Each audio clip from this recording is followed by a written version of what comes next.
Greeting, greetings, brothers and sisters, greetings. First and foremost, we must acknowledge our Heavenly Father, Yahweh, through His only begotten Son, Yahweh Shai, for allowing this word to come out. And I hope you sincere brothers and sisters are truly edified by today's word. Today is so-called Sunday, the first day of the week, man. If you're familiar with the backdrop, you know I'm just leaving the gym. And so I feel great, man. All praises to you. How about Shem Yahweh Shai? What I want to speak about today, brothers and sisters, is a thing called self-sabotaging. We as people, man, sometimes we get in a space and in a place where we're not conscious of the self-sabotaging that we're doing to ourselves. And, I just want to speak to those who might not be conscious of this thing called self-sabotaging. Okay. When you self-sabotage, what's another understanding of self-sabotage? You can't get out your own way. You know what I'm saying? Like you in a place where you lack confidence, you look for reasons to justify your struggles, your frustrations, and at the same time, you want sympathy. You want people to have empathy for you. You know, every time you get an opportunity, you find a way to blow it. You get a good job, you find a way to blow it. You get in a good relationship, you find a way to ruin it. You surround yourself with good people, and you find a way to disrupt that fellowship. And the sad thing about it, people don't even acknowledge the fact that they have self-sabotaging tendencies. The thing is, man, you know, when you're a spiritual person, that's when you turn to the Lord, man, and ask the Lord to open your eyes to things that you are doing that's detrimental to self, and help you turn those things around. The way we think, the way we approach things, the way we look at things, all of that plays a role in self-sabotaging, man. You know, the Lord the scriptures, the Lord altogether, man. That's what He's there for. That's part of the many benefits of tapping into the Lord's system, to help you when you're in this self-sabotaging state.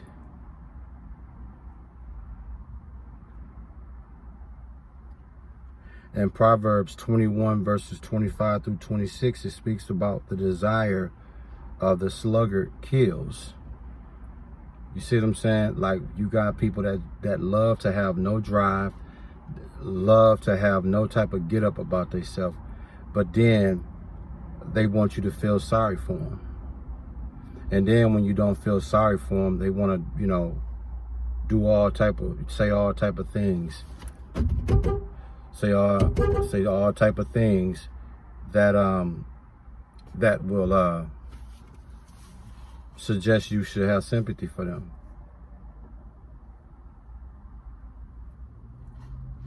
When you have a desire to not want to do nothing but want handouts, guess what you're setting yourself up, man? You're setting yourself up for a destructive outcome. I've seen people that have children and still won't have no get up about themselves to do better, but then will talk down and wish ill will on others that won't help them when they won't even help themselves, man.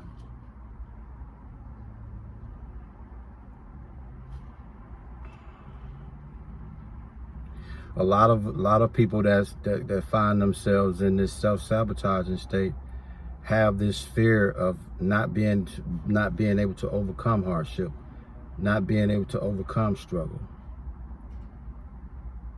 Unreal, man.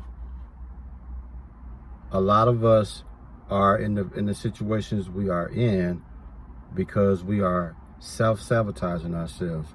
We can't even get out of the way of our own demise, of our own bad tendencies. If you make $100,000 a year, and at the end of the year, you don't have at least $10,000 in your savings, something's wrong. And instead of you acknowledging or trying to identify something wrong, you'll blame somebody else for not having at least $10,000 in your bank account, which is 10% of your income.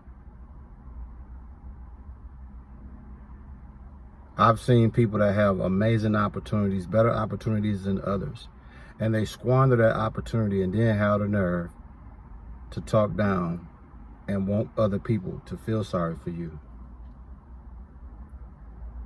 And then somebody throw you a bone, somebody give you an opportunity.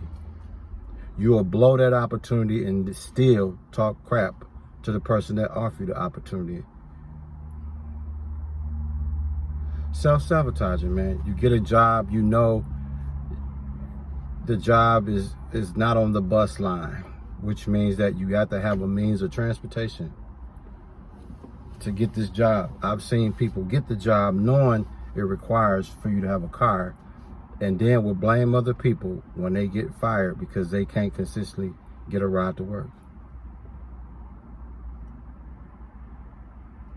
So understand, brothers and sisters, man, if you don't get nothing else today, understand, man, be conscious of self-sabotaging.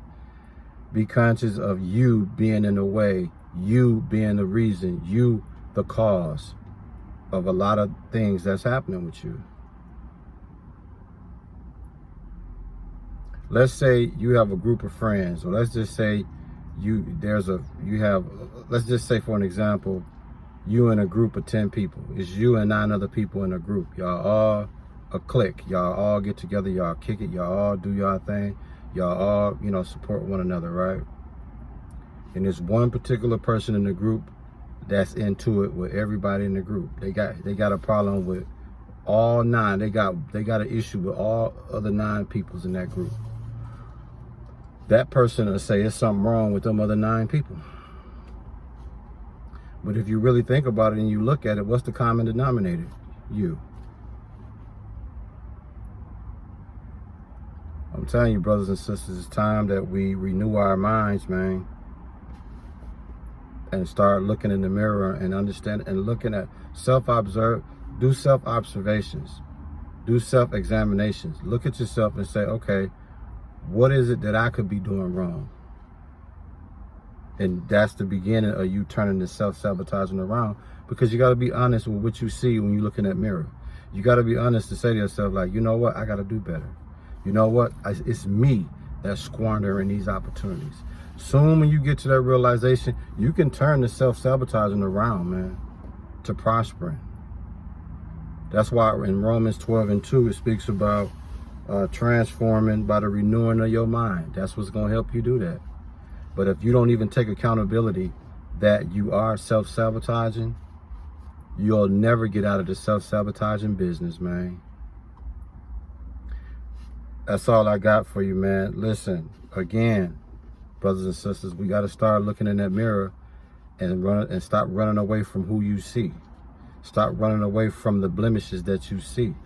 Stop running away from the things that you are doing to hurt self. And I can promise you things will turn around, man. Stop pointing the finger all over here and here and here. Start pointing the finger here. And I can promise you things going to turn around for you. That's all I got for you, sincere brothers and sisters, man. We want to give all praises, glory, and honor to our Heavenly Father, Yahweh, through His only begotten Son, Yahushua, for allowing this word to come out, man. Stay prayed up and keep Yahweh, through His only begotten Son, Yahushua, first in everything that you do, man. And when it's all said and done, bring them a masseuse.